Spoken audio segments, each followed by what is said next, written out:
Assalamualaikum warahmatullahi wabarakatuh. Waalaikumsalam warahmatullahi wabarakatuh. Bismillahirrahmanirrahim. Alhamdulillahi rabbil alamin. Wal aqibatu lil muttaqin. Wala udwana illa 'alal zalimin. والصلاة والسلام على أشرف الأنبياء والمرسلين إمام المتقين سيد الغر المحجلين وعلى آله وأصحابه المجاهدين الطاهرين أما بعد. Saudara-saudara kaum muslimin rahimakumullah. Nabi Musa alaihi salam adalah salah seorang nabi yang termasuk di dalam kelompok ulul azmi, 5 di antara yang terbesar.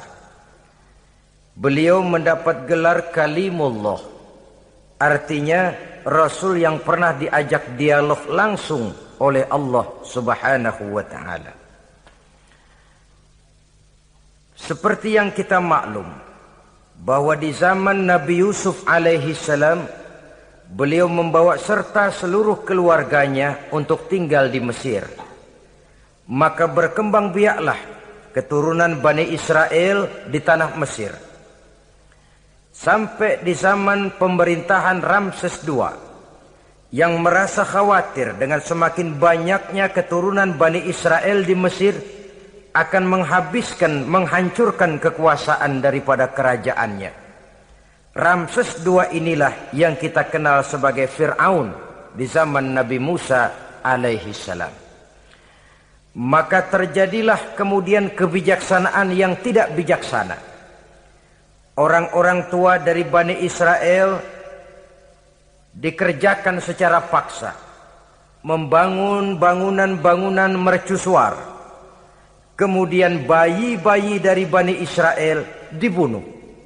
Orang tuanya disuruh kerja paksa, bayi laki-lakinya dibunuh. Dengan target agar Bani Israel hapus dari permukaan bumi ini. Tetapi kehendak Allah pasti juga akan terjadi.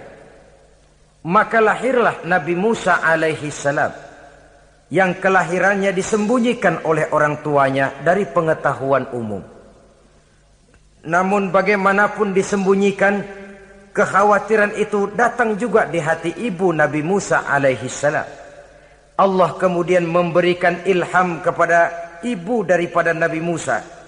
Masukkan anakmu ke dalam satu peti, hanyutkan di sungai Nil. Itu dilakukan oleh ibu Nabi Musa alaihi salam. Dimasukkannya bayi Musa ini ke dalam peti, ditutup rapat, dihanyutkan di sungai Nil. Kemudian ibu tadi memerintahkan saudara perempuannya untuk mengikuti kemana peti ini hanyut di bawah arus sungai Nil. Adapun peti ini kemudian hanyut dibawa oleh arus sungai Nil memasuki istana Fir'aun. Maka permaisuri atau istri daripada Fir'aun melihat peti hanyut itu, diperintahkan tentaranya untuk mengambil peti tadi. Manakala peti terbuka, berisi seorang bayi laki-laki yang sangat mungil, sangat gembiralah istri daripada Fir'aun. Diusulkannya kepada suaminya agar bayi laki-laki tadi diambil saja, dijadikan sebagai anak angkat, dipelihara dan dibesarkan dalam istana. Fir'aun menerima usul daripada istrinya.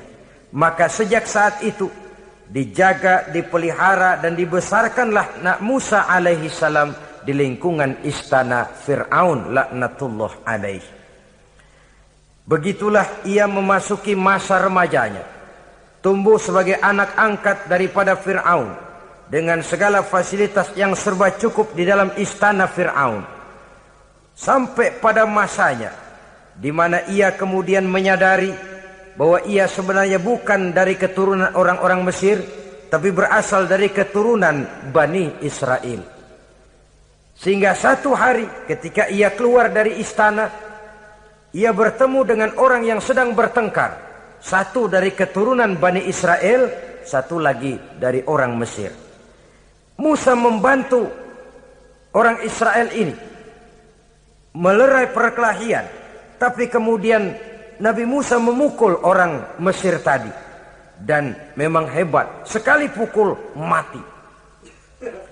Saudara-saudara, tidak sengaja Nabi Musa itu hanya memukul, memberikan peringatan, tapi mati. Ini disembunyikan oleh Nabi Musa, tapi bagaimanapun disembunyikannya, akhirnya toh tahu. Apalagi Fir'aun sejak awal memang sudah mendapat firasat. Jangan-jangan inilah yang banyak diramalkan oleh dukun-dukunku, ahli nujum di istanaku, bahwa akan lahir seorang anak laki-laki dari keturunan Bani Israel yang akan menghancurkan kekuasaanku, memusnahkan kerajaanku. Jangan-jangan ini orangnya. Sejak hari pertama menemukan bayi Musa, Fir'aun sudah punya firasat ke arah itu. Tapi karena kalah oleh desakan istrinya, maka diterimalah Musa untuk dibesarkan di dalam lingkungan istana. Sehingga akhirnya oleh karena perasaan bersalah ini, Nabi Musa melarikan diri. Melarikan diri dari istana Fir'aun setelah nyata-nyata bahwa dia memang keturunan Bani Israel. Melarikan dirilah Nabi Musa alaihi salam keluar dari Mesir menuju negeri Madian. Di dalam pengembaraannya, saudara-saudara, di satu lembah, Nabi Musa ketika itu belum menjadi nabi. Pemuda Musa ketika itu sedang beristirahat. Dari kejauhan dilihatnya orang sedang berdesak-desakan. Rupanya adalah pengembala-pengembala kambing yang akan mengambil air dari dalam sumur. Mereka berdesak-desakan, berebut karena sumur cuma satu, yang ambil air kelewat banyak. Di antara desakan-desakan orang itu, Nabi Musa melihat dua orang wanita kakak beradik minggir saja, tidak ikut berdesak-desakan. Nabi Musa menghampiri dua wanita tadi. Kamu sedang apa di sini? Kami sebenarnya ingin mengambil air. Kenapa tidak ikut berdesak-desakan? Itulah soalnya. Mereka laki-laki semua, gagah perkasa pula. Kalau kami ikut berdesak-desakan, bagaimana jadinya kami? Biarlah kami mengalah, menunggu sampai mereka selesai semuanya, baru kami akan mengambil air. Mengertilah Nabi Musa bahwa wanita kakak beradik ini demikian halus akhlaknya. Gak mau berdesak-desakan sama orang laki. Budi pekertinya sedemikian luhur. Tungguin aja dah, ntar juga beres. Kalau semua udah kan pada minggir, kita nggak pakai berdesak-desakan. Saudara hadirin, menyadari kodrat kewanitaannya, sehingga berdesak-desakan itu saja sudah dianggap bisa mengurangi citranya sebagai wanita. Biar dia ngalah aja, tungguin ntar juga rapi. Bukan malah ikut ngerangsek. Enak nih berdesakan sama orang laki nih, lumayan nih.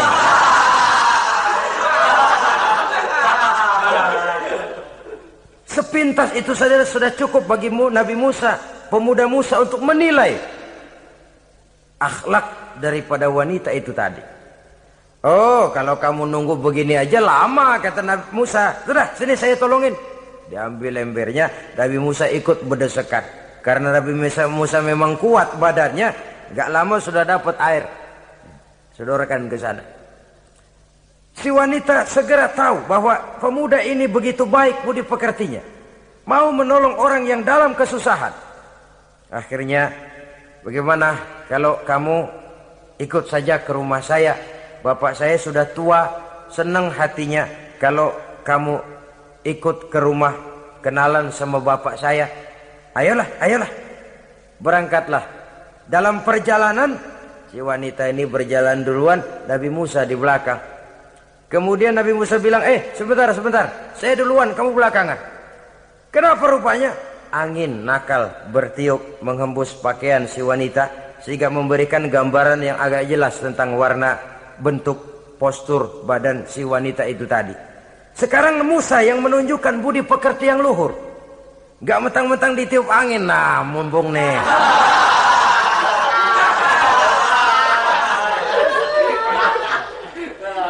Rezeki nih, kapan lagi nyari yang begini ya? Jadi dua-duanya sudah menunjukkan satu akhlak yang sangat luhur. Dan manakala sampai di rumah si wanita kakak beradik tadi, diceritakanlah halnya bahwa dia ditolong oleh seorang pemuda. Inilah orangnya.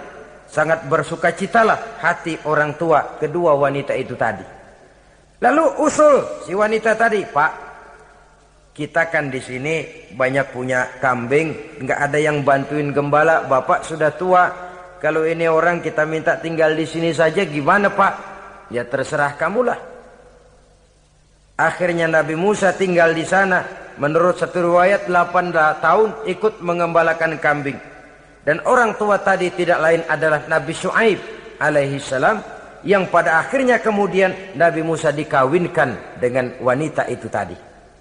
Setelah berumah tangga, Nabi Musa ingat kembali bahwa ia sesungguhnya keluar dari Mesir karena menghindarkan diri.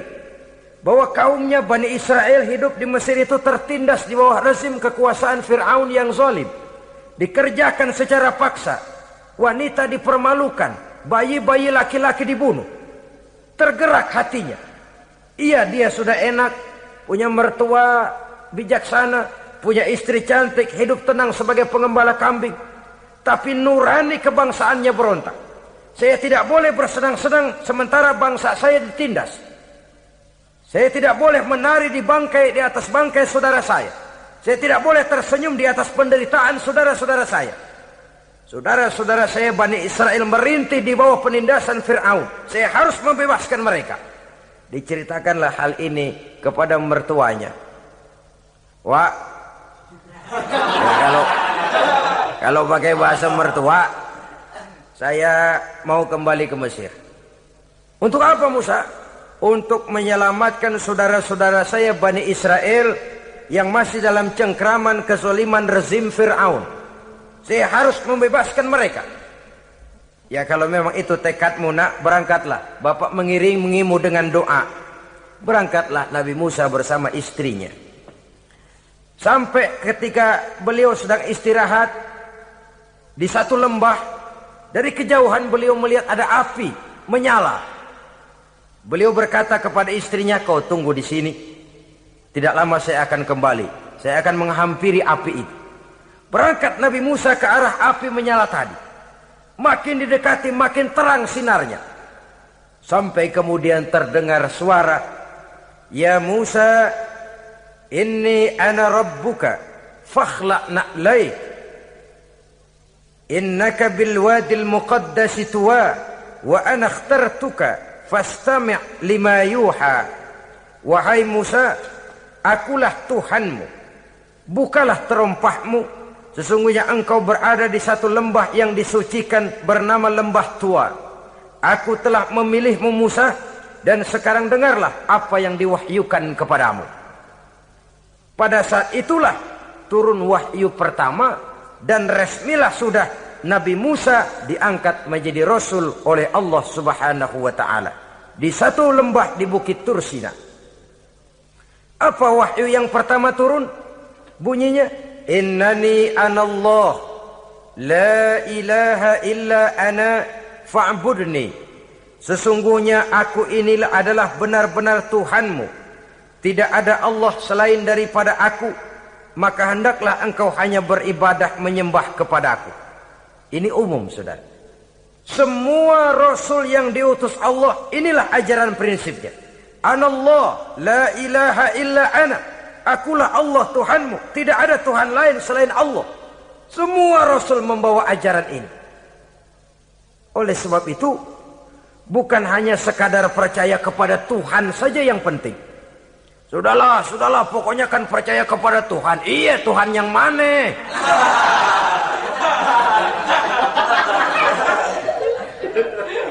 Sebab kalau sekadar percaya kepada Tuhan, rasanya semua agama percaya kepada Tuhan. Begitulah orang Hindu percaya kepada Tuhan, tapi Tuhan menurut mereka Trimurti, Wisnu, Siwa, Brahma. Orang Buddha percaya kepada Tuhan, tapi Tuhan dalam pandangan mereka ada Tuhan kecil Hinayana, ada Tuhan besar Mahayana. Orang Majusi juga percaya kepada Tuhan, tapi Tuhan dalam pandangan mereka ada Tuhan kebaikan, namanya Ahriman. Ada Tuhan kejahatan, namanya Ahura Mazda. Orang Nasrani juga percaya kepada Tuhan. Tapi Tuhan kata mereka dalam bentuk Trinitas. Tuhan Anak, Tuhan Bapa, Ruhul Kudus. Ini semua Tuhan dalam pandangan mereka. Jadi kalau sekadar percaya kepada Tuhan, percaya kepada Tuhan, percaya kepada Tuhan. Tuhan yang mana? Itu yang prinsip. Itu yang prinsip. Sebab salah kita dalam mempercayai Tuhan, kita akan terjebak ke dalam penyakit. Kalau tidak kufur, syirik. Dan dua-dua itu bapak moyangnya dosa. Begitu Islam menyelamatkan kita masyarakat manusia. Ya ayyuhan nasu ubudu rabbakumul ladzi khalaqakum. Hai manusia, Tuhanmu yang perlu kamu sembah itu hanyalah Tuhan yang telah menciptakan kamu. Dan itu tidak lain adalah Allah yang lam yalid wa lam yulad wa lam yakul lahu kufuwan ahad, yang laisa kamislihi syai'un. Ia tidak beranak, ia tidak diperanakkan, dan ia tidak bisa diserupakan dengan apapun. Dialah Allah itu. Begitu wahyu yang diberikan kepada Adam, kepada Nuh, kepada Ibrahim, kepada Yusuf, bahkan kepada Musa alaihi salam. Innani anallah, la ilaha illa ana fa'budni. Akulah Allah, Tuhanmu. Tidak ada Tuhan lain selain daripada aku Allah. Maka kepadakulah kamu hanya menyembah. Ini wahyu yang pertama turun, sudah berisi tauhid. Jadi hakikatnya agama Yahudi, saudara, adalah agama tauhid. Agama monoteis. Agama yang mengajarkan hanya ada satu Tuhan untuk seluruh alam. Dan Tuhan itu adalah Allah subhanahu wa ta'ala. Sebab itu syahadat orang Yahudi bunyinya begini. Shema Yisrael, Yahweh Elohenu, Yahweh Echad. Ini syahadatnya orang Yahudi. Itu perbedaan bahasa Suryani Ibrani dengan bahasa Arab. Kita Isma itu bahasa Arab, dia Shema. Isma, Shema. Shema Yisrael, Yahweh Elohenu, Yahweh Echad. Ahad Echad.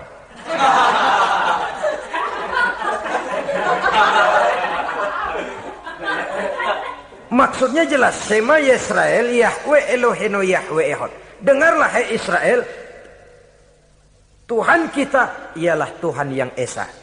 Yahweh kata mereka, Tuhan kita ialah Tuhan yang Esa. Esa tunggal, tidak beranak, tidak diperanakan. Kalau masih beranak, masih diperanakan, jangan Esa disebut, sebab dia masih berbilang. Dan maha suci Allah daripada sifat berbilang. Jadi asas dari seluruh misi yang dibawa oleh Rasul yang 25 itu sama. Tauhid inti ajarannya. Setelah tauhid, wa aqimis sholata li dzikri, dan dirikanlah solat untuk mengingat aku. Jadi solat pun diwajibkan kepada Nabi Musa. Cuma teknisnya yang berbeda. Bagaimana solat di zaman Nabi Musa, bagaimana solat di zaman Nabi Sulaiman, bagaimana solat di zaman Nabi Muhammad. Prinsipnya sama, solat. Teknisnya yang berbeda. Di zaman Nabi Sulaiman, konon solat itu tidak pakai ruku, tidak pakai sujud, diri saja. Makanya Nabi Sulaiman itu menurut riwayat meninggalnya dalam posisi berdiri. Artinya apa? Dalam keadaan solat beliau itu. Bukan diri ngejedek kayak kita nungguin bus, bukan.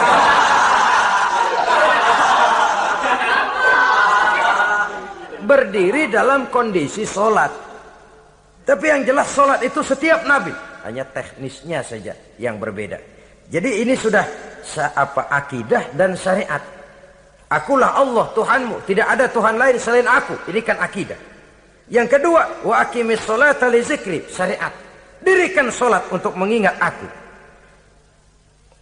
Inna sa'ata atiyatun, sesungguhnya kiamat itu pasti akan datang. Ini juga sudah urusan beriman, percaya kepada yang gaib. Saudara-saudara kaum muslimin rahimakumullah.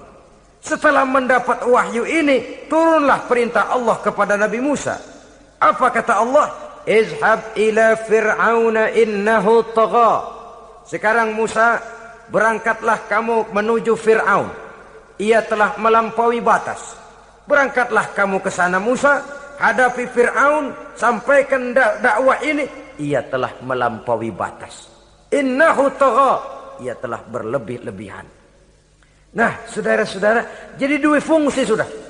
Kalau pada mulanya Nabi Musa berniat kembali ke Mesir hanya untuk membebaskan kaumnya Bani Israel, sekarang malah bertambah. Tidak hanya sekedar itu, malah lebih utama adalah menyampaikan risalah, menyampaikan misi kerasulannya, menyadarkan Fir'aun, menegakkan tauhid, mengembangkan syariat. Bertambahlah tugas Nabi Musa sebagai pejuang bangsa, juga sebagai mujahid, pejuang agama. Pada mulanya sebagai pejuang bangsa tuh, artinya Nabi Musa ini kembali kepada Fir'aun di Mesir, tujuannya tadi kan cuma untuk membebaskan Bani Israel kaumnya. Ini pejuang bangsa. Tapi di tengah jalan ia mendapat wahyu. Berangkat kau kepada Fir'aun, innahu tagha, ia telah melampaui batas. Sadarkan dirinya, canangkan tauhid, sampaikan syariat. Bertambahlah tugasnya. Lebih daripada sekedar pejuang bangsa, ia juga pejuang agama, pejuang tauhid. Dwi fungsi. Kadang-kadang ada pejuang agama tapi tidak pejuang bangsa.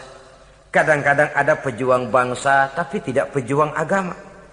Nah, saudara-saudara kaum muslimin rahimakumullah, idealnya ya kedua-duanya. Ya pejuang agama, ya pejuang bangsa juga. Mendapat tugas seperti ini, apa permohonan Nabi Musa alaihi salam? Beliau berkata, qala rabbi shrah li sadri wa yassir li amri wahlul 'uqdatam min lisani yafqahu qawli waj'al li waziran min ahli Haruna akhi usdud biha uzri. Ini permohonan Nabi Musa ketika dilantik menjadi rasul, diberikan tugas, berangkat kau ke Mesir, sampaikan risalah ini kepada Fir'aun karena ia telah melampaui batas. Apa permohonan Nabi Musa? Rabbi syrah li sadri, ya Allah, lapangkan hati saya. Wa yassir li amri, mudahkan urusan saya. Wahlul 'uqdatam min lisani, buka kebekuan lidah saya. Yafqahu qawli, sehingga mereka mengerti apa yang akan saya bicarakan. Ini kondisi dasar. Memulai satu perjuangan dengan persiapan dasar. Apa permohonan pertama? Isyrah li sadri, lapangkan jiwa saya. Menghadapi musuh dengan jiwa yang lapang itu penting. So, kalau kita menghadapi musuh dengan jiwa yang sempit, kita sudah kalah sebelum perang. Menghadapi musuh dengan jiwa yang lapang, artinya masih berharap kalau dia mau mengikuti ajaran ini. Jadi pada tahap pertama itu datang bukan sebagai orang yang mau membasmi, tapi sebagai orang yang mau menyelamatkan. Ini perlu jiwa yang lapang. Sebab dakwah Nabi Musa itu kan pertama menyadarkan Fir'aun dulu. Nanti akan kita lihat setelah disadarkan dengan kata-kata, tidak kena juga dengan bukti berupa mukjizat. Masih bandel juga. Musa mohon supaya dikirim bencana. Masih nggak mempan juga, habis deh urusan. Jadi ada tahapan sesuai dengan kemungkinan Fir'aun bisa menerima. Sama juga bayi itu kan kalau baru lahir ke dunia, brol, kasih susu emaknya dulu. Gedean dikit, bubur. Gedean lagi, nasi ulek dah. Udah gede betul, nasi. Udah gede banget, jengkol jijelin.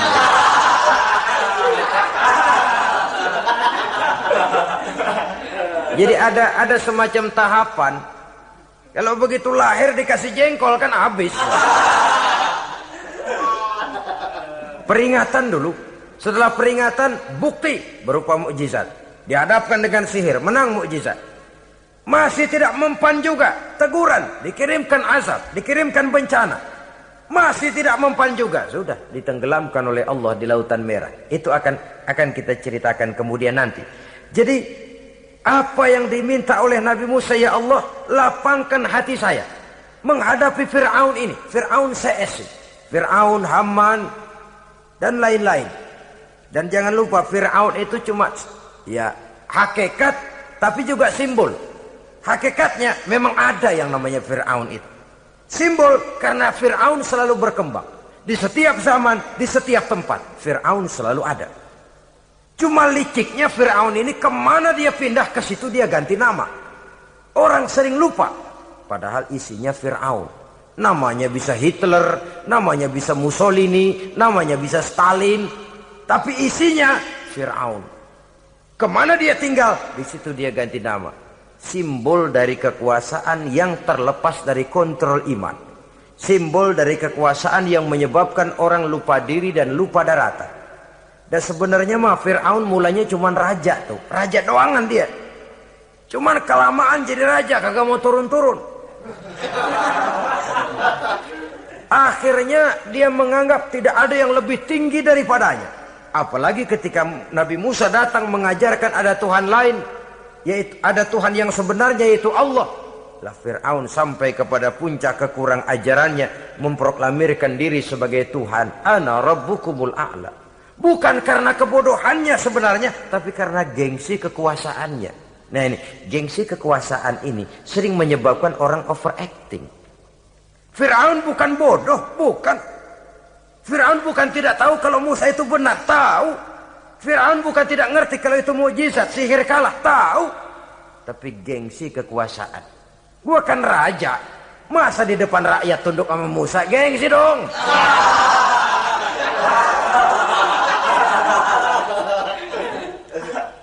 Cobalah lihat, gengsi kekuasaan sering membuat orang mau menginjak-injak kebenaran, mau membohongi hati nuraninya sendiri, mau membohongi kolbinya, hatinya. Padahal itu sudah, orang kalau sudah hatinya sendiri dibohongin, apalagi orang lain, sudah manusia paling kejam itu. Cuma karena gengsi kekuasaan saja. Gengsi kekuasaan kadang menganggap remeh kecil Nabi Musa, kadang merasa besar di depan rakyatnya, tiba-tiba harus tunduk kepada dakwah Musa. Ntar dulu, ada apa sama Musa? Dia kanyut, gue yang ngangkat. Iya toh, peristiwa di Sungai Nil itu. Karena aku yang nyelamatin, aku yang besarkan dia di istanaku. Gengsi kekuasaan sering menyebabkan orang overacting. Bukan karena kebodohannya, dia tahu itu benar, tapi dia berat untuk mengikutinya. Kenapa? Gengsi kekuasaan. Inilah watak Fir'aun. Oleh sebab itu Nabi Musa minta, ya Allah, lapangkan hati saya menghadapi orang kayak Fir'aun ini. Wa yassirli amri, dan mudahkan urusan saya. Ini orang berjuang itu, saudara, setelah segala taktik dan strategi dibicarakan, segala persiapan fisik disiapkan, jangan lupa wa yassirli amri, ya Allah, mudahkan urusan saya. Sebab sepanjang yang bisa kita lakukan hanyalah berusaha dan berusaha. Kepastian, ketentuan, hak prerogatif daripada Allah Azza wa Jalla. Kalau Allah memberikan kemudahan, satu dunia orang mau menghadang, no problem. Kalau Allah sudah memberikan kemudahan, satu dunia orang mau mendatangkan kesulitan, gak ada gunanya. Wa yassir li amri, mudahkan kiranya urusan saya ini ya Allah. Karena sudah terbayang oleh Musa. Pertama, faktor psikologis. Bagaimanapun Fir'aun itu kan bapak angkat sendiri.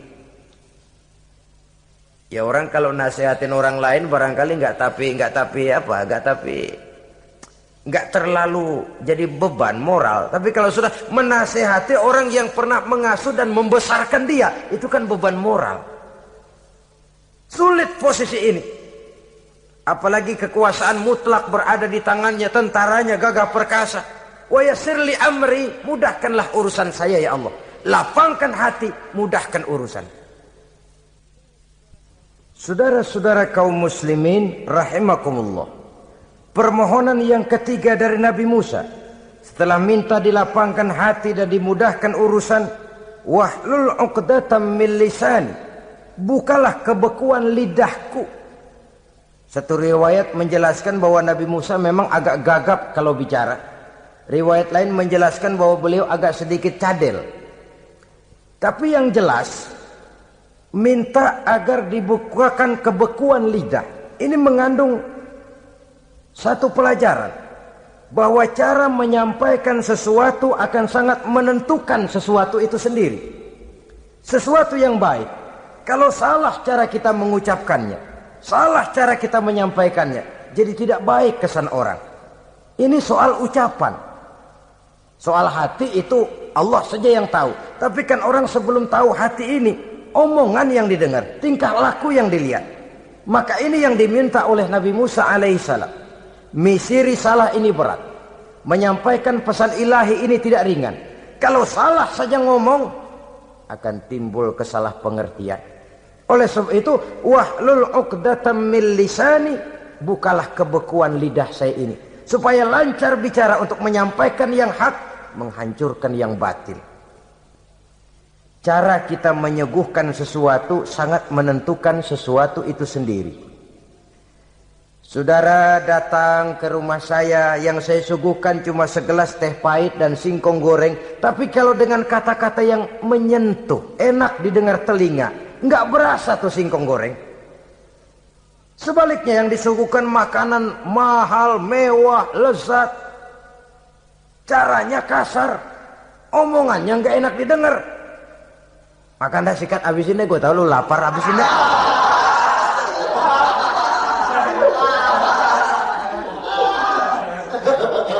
Rasanya biar lapar juga nahan juga gitu. Apa itu? Bukan makanannya yang tidak enak, bukan kita nggak doyan, bukan, caranya itu loh, caranya. Nah, Islam ini agama yang baik. Kalau disampaikan dengan kata yang tidak baik, akan timbul, oh Islam kok gitu ya. Nah ini yang tidak diinginkan oleh Nabi Musa. Wahlul 'uqdatam min lisani. Kita begitulah dalam kehidupan ini, kadang mendengar satu ceramah bisa berurai air mata, bisa histeris, bisa gembira. Kenapa? Kepandaian orang menyampaikannya.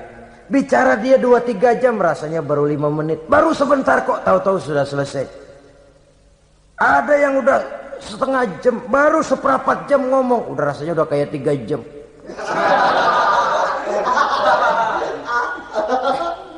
Kita udah berbisikan, udah dah. Wahlul 'uqdatam min lisani. Targetnya apa? Yafqahu qauli, agar mereka memahami. Tentu lawannya agar mereka tidak salah mengerti, agar mereka tidak salah paham. Sebab kalau misi ini diterima dengan salah paham, dakwah tidak nyambung. Maka ini doa banyak dibaca, diamalkan oleh orang-orang mimbar yang sering pidato. Lapang hati melihat kerumunan orang banyak, tapi nggak dak-dikduk, nggak kena demam mimbar. Udara dingin tapi keringat, baju basah.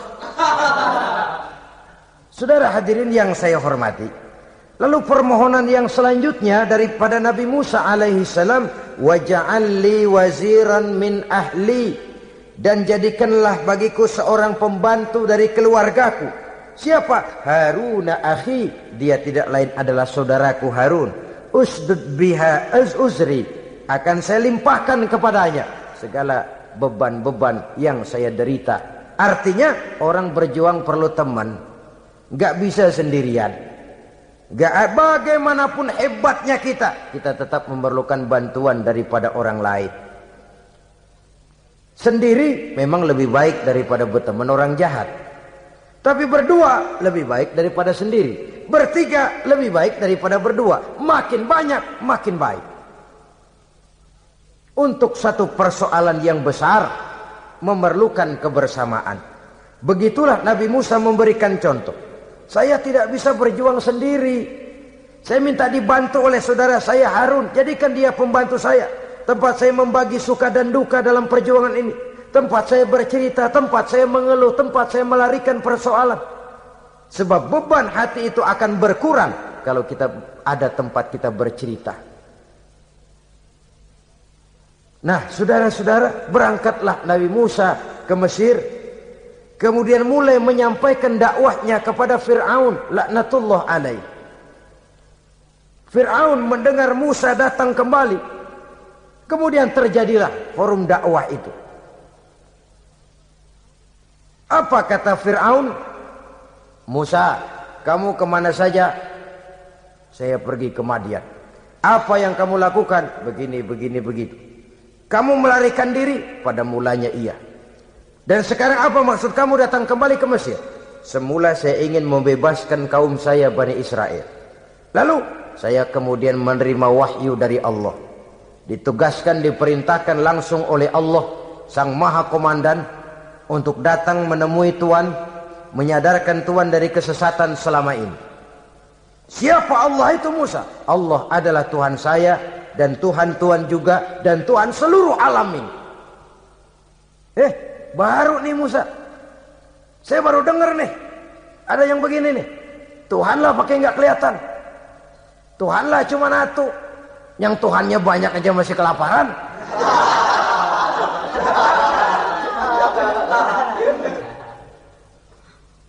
Di mana Tuhan? Tuhan saya bersemayam di aras, tempat yang sangat tinggi. Hei Haman, kata Fir'aun kepada Perdana Menterinya, bikin menara yang tinggi. Bikin rakyat kerja paksa lagi, bikin menara tinggi. Naik Fir'aun ke atasnya, melepas panah dari atasnya. Menurut satu riwayat, panah itu ditangkap oleh malaikat, ditublaskan ke ikan, lalu dikembalikan lagi kepada Fir'aun dalam kondisi di mana panah itu berdarah.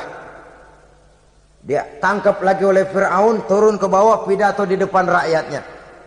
Lihatin, Tuhan Musa udah saya panah nih. Mati. Saudara hadirin yang saya hormati, dengan segala macam dalih Fir'aun mencoba mengingkari dakwah Nabi Musa alaihi salam. Baiklah Musa, andai kata kamu benar, apa buktinya? Tuhan mau apa? Kamu sanggup menandingi tukang sihir saya? Insya Allah. Ayo kumpul tukang sihir, kumpul. Kumpulkan tukang sihir, dilepaskan tali-tali kecil, berubah jadi ular mengejar Musa. Musa oleh Allah difirmankan, lemparkan tongkatmu Musa. Musa melemparkan tongkatnya. Tongkat Musa kemudian berubah menjadi ular besar yang menerkam ular-ular kecil tadi. Habis itu ular kecil ciptaan tukang sihir Fir'aun.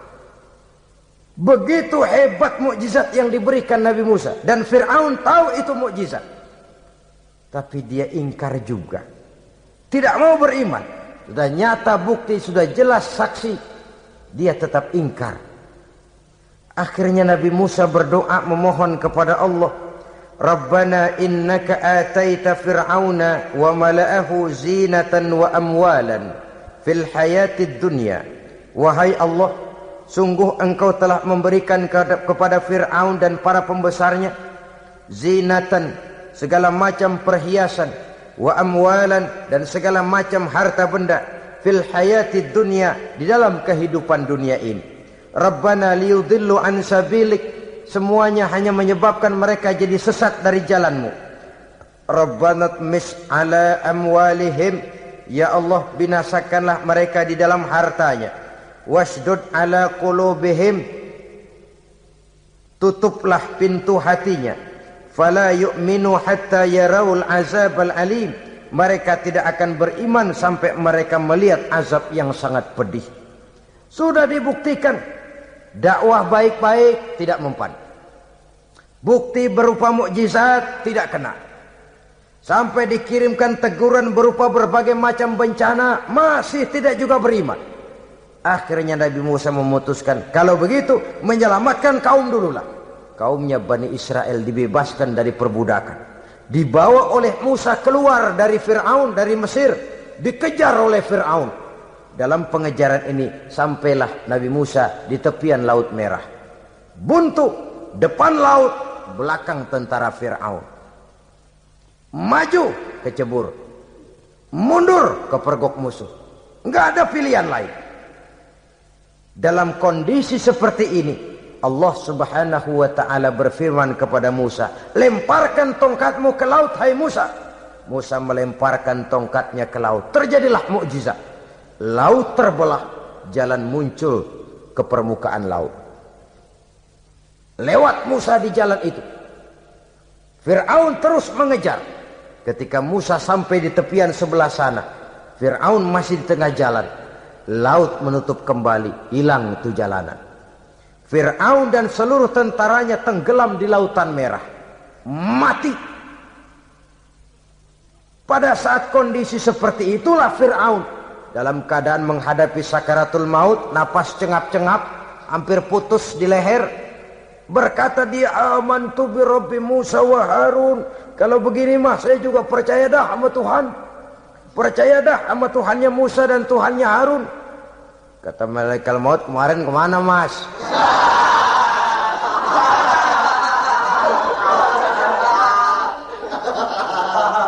Sudah gini hari baru mau percaya, terlambat.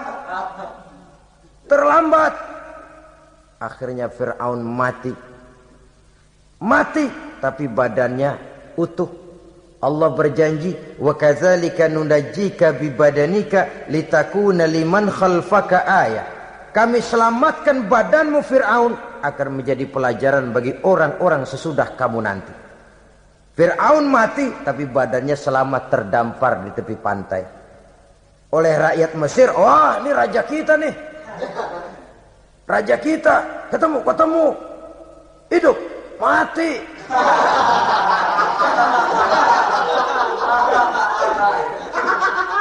Kemudian sesuai dengan tradisi raja waktu itu, dimumilah badannya, diawetkan, sehingga sampai sekarang jenazah atau jasad daripada Fir'aun ini masih tersimpan dengan baik di museum negara di Mesir itu.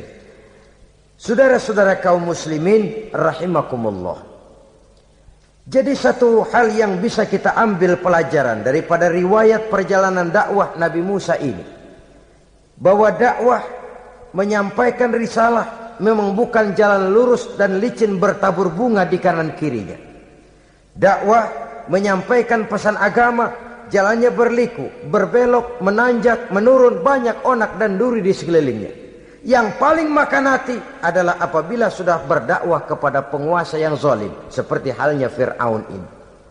Bagaimanapun ia punya kekuasaan, ia punya tentara, ia bisa menghitamkan yang putih, ia bisa memutihkan yang hitam. Kalau bukan iman yang jadi landasan moral dalam perjuangan, orang mudah frustasi. Kalau berdakwah kepada rakyat kecil, resiko kurang. Kalau berdakwah kepada para pengusaha, resiko kurang. Kalau berdakwah kepada kelompok-kelompok yang tidak memegang kekuasaan, resiko kurang. Tapi kalau sudah kelompok memegang kekuasaan, yang tersinggung gengsi kekuasaannya, disitulah resikonya sedemikian besar. Ini yang dihadapi oleh Nabi Musa alaihi salam. Tapi yang dijalaninya dengan tabah, dengan tekun. Karena kebenaran memang bisa ditekan, tapi satu hal yang jelas, kebenaran sama sekali tidak akan bisa dikalahkan. Buat sementara dia bisa ditekan, tapi lambat atau cepat dia pasti akan muncul ke permukaan, dan kebenaran jugalah yang akan tampil sebagai pemenang. Sebenarnya kurang apa Fir'aun? Kekuasaan mutlak berada di tangannya. Seluruh menteri-menterinya adalah pendukungnya belaka. Rakyat dipaksa untuk takut dan taat kepadanya. Dia adalah kekuasaan tunggal di Mesir. Sementara kaum Bani Israel berada di bawah penjajahannya, penindasannya, kesewenang-wenangannya. Dan bahkan ketika Nabi Musa sudah menyampaikan dakwahnya, Fir'aun malah sempat mengungkap jasa. Musa, kamu kok sekarang bisa begitu? Enggak ingat ya dulu kamu hanyut di sungai Nil, istri saya kan yang angkat, saya yang besarkan di istana saya. Kok sekarang kamu bisa ngelawan saya sih? Ini biasa. Apa jawab Nabi Musa? Kenikmatan yang kau berikan kepada saya belum seberapa ketimbang penghinaanmu kepada kaum saya Bani Israel. Jangan kau menyangka Fir'aun, kalau saya kau bikin senang, saya lalu akan mau mengkhianati bangsa saya sendiri. Tidak. Sama sekali kesenangan yang kau berikan kepada saya tidak akan menutup mata saya dari kondisi yang dihadapi oleh kaum saya, oleh umat saya. Mereka tersiksa, mereka menderita, mereka merana. Haruskah saya lupakan mereka cuma karena saya sudah tinggal di istanamu, engkau yang membesarkan? Padahal kau pun membesarkan saya bukan karena kemauanmu. Desakan daripada istrimu. Jangan ngitung-ngitung jasa Fir'aun. Andai kata pun jasamu ada kepada saya, belum seberapa ketimbang penghinaanmu kepada bangsa saya Bani Israel. Di situ Nabi Musa menunjukkan sifat nasionalisme yang sangat tinggi, rasa nasionalisme yang sangat mendalam. Kadang-kadang kan orang ya seperti di zaman penjajahan Belanda, karena diangkat jadi tuan tanah, bangsanya sendiri diinjak-injak. Karena diangkat jadi centeng dikit dah, kumis mbaplang dah, bukan main. Bangsanya sendiri diinjak-injak. Fir'aun mengingatkan ini. Kalau cara kita, lo gede di sini, makan di sini, segala macam di sini dah. Masa lupa kacang sama kulitnya? Kasarnya mah lu bisa begini nih Musa, nih gue yang ngerawatin lo. Saya yang menjagamu, mengangkatmu dari sungai Nil. Masa sekarang sudah gede begini kamu mau berhadapan dengan saya? Punya pikiran dong dikit kalau cara kita. Mikir dong, mikir. Dulu lagi kayu di Nil, siapa yang angkat? Musa tidak membantah. Betul itu Fir'aun, betul. Tapi apalah artinya semua itu ketimbang penghinaan yang engkau berikan kepada bangsa saya. Saya tidak mungkin menari-nari di atas bangkai umat saya. Saya tidak mungkin bersenang-senang di atas penderitaan kaum saya. Dan saya tidak mungkin senyum ceria di atas derita daripada kaum saya. Dengan tidak melupakan jasamu, saya tidak akan merubah pendirian saya. Saya ingin membebaskan penjajahan. Saya ingin membebaskan kaum saya Bani Israel dari belenggu penindasan. Kalau engkau sudah tidak mau mendengar dakwah yang saya sampaikan, tidak mau bertuhan Allah, tidak mau menyembah kepadanya, tetap dengan keangkuhan dan kesombonganmu sekarang ini, okelah, berjalanlah dengan keyakinanmu. Tapi saya harus membebaskan kaum saya Bani Israel. Saudara-saudara kaum muslimin rahimakumullah. Itulah jalan dakwah, jalan menyampaikan risalah agama, risalah Islam. Sekali lagi, bukan jalan lurus bertabur bunga. Tapi agama memberikan ajaran, balighu anni walau ayat. Sampaikan dari aku walaupun cuma sekedar satu ayat saja. Tugas ini memang mulia tapi berat. Tugas ini memang terhormat tapi penuh resiko. Ya kalau menyampaikan asal sekedar menyampaikan, sudahlah, pokoknya nyampein, percaya syukur kagak, udah dah. Bukan cuma sekadar itu, ada semacam tanggung jawab moral.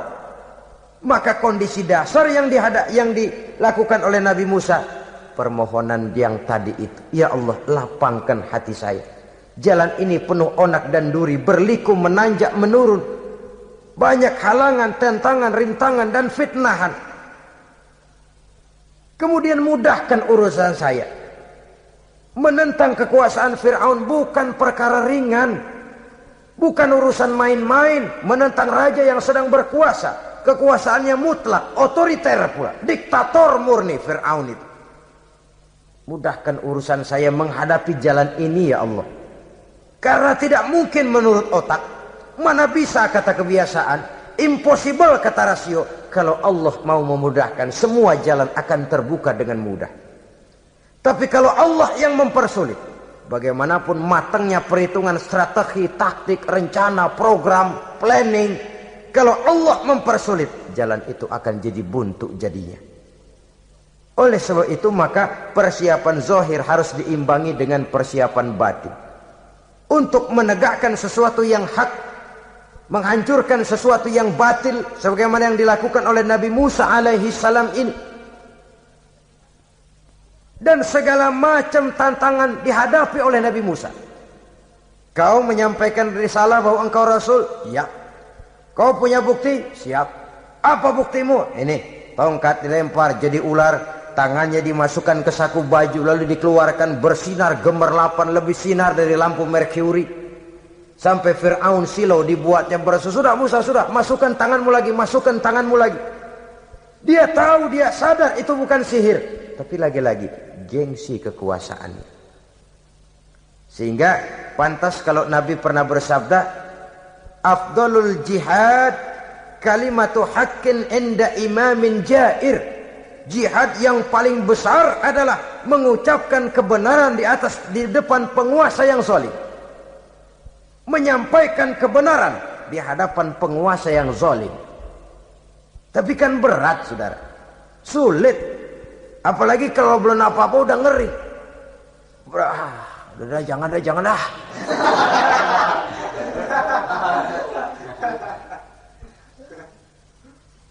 Itu sebabnya Ishrah li sadri, lapangkan hati saya.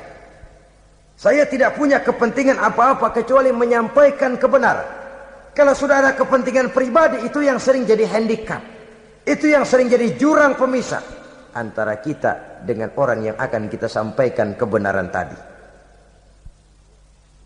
Saudara-saudara kaum muslimin rahimakumullah, maka terasa benar relevannya doa yang diajarkan oleh Rasul kepada kita. Allahumma arinal haqqa haqqa warzuqna ittiba'ah wa arinal batila batilan warzuqna ijtinabah. Ya Allah, tunjukkan kepada saya bahwa yang benar itu benar, berikan saya kekuatan untuk mengikutinya. Ya Allah, tunjukkan kepada saya bahwa yang salah itu salah, berikan saya kekuatan menghindarinya. Kenapa? Orang sering tahu bahwa itu benar, tapi tidak berdaya mengikutinya. Seperti Fir'aun tahu bahwa Musa itu benar. Abu Jahal, Abu Lahab juga tahu bahwa Nabi Muhammad itu benar. Abrahat juga tahu bahwa Nabi Ibrahim itu benar. Namrus juga tahu Ibrahim itu benar. Tapi mereka tidak berdaya mengikuti kebenaran karena gengsi kekuasaannya. Kadang kita tahu bahwa itu salah itu. Tapi karena dilakukan oleh orang yang punya kekuasaan, kita lalu tidak berdaya menghindarinya. Malah terjebak ikut-ikutan salah.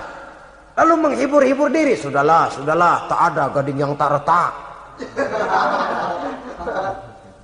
Bukankah dengan demikian kita sudah melegimitir kesalahan?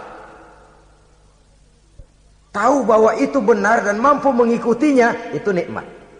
Tapi tahu itu benar namun tidak berdaya mengikutinya, itu mendatangkan siksaan batin.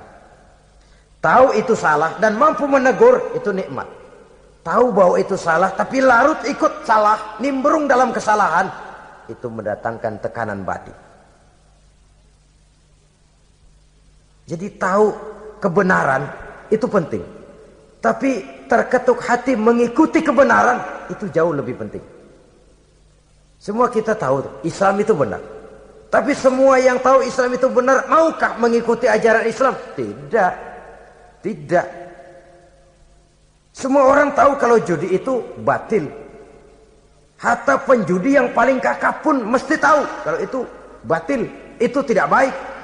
Tapi dia tidak berdaya untuk menghindarkannya. Terjebak ke dalam penyakit itu tadi.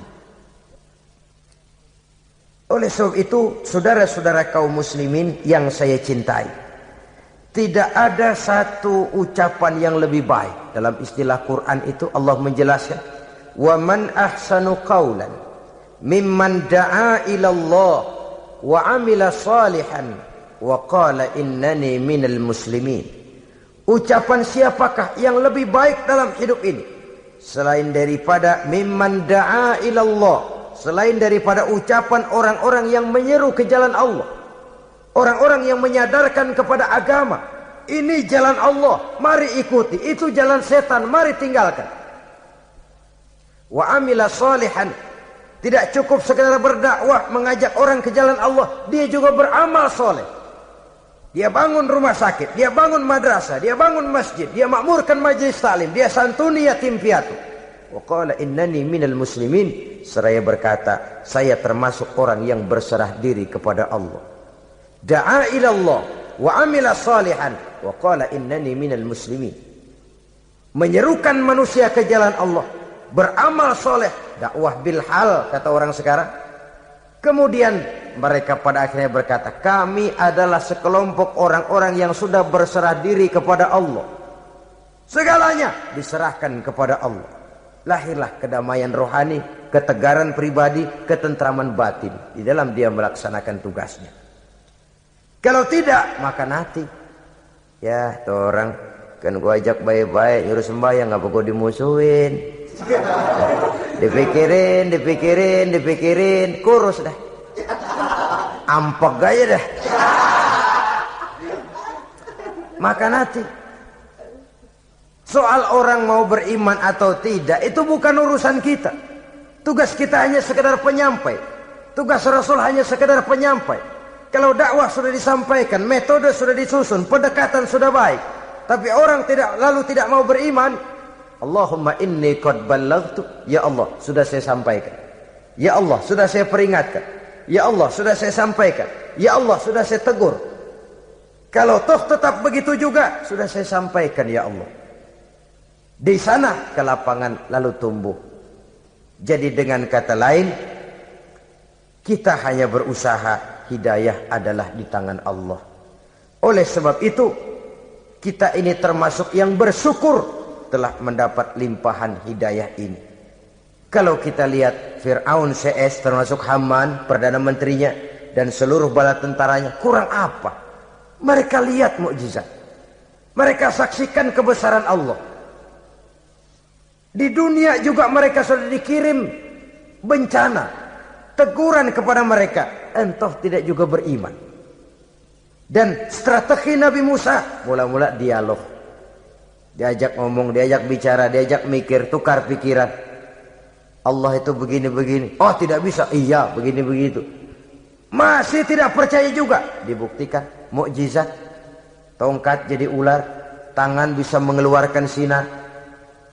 Masih ingkar juga, keluar doanya nih.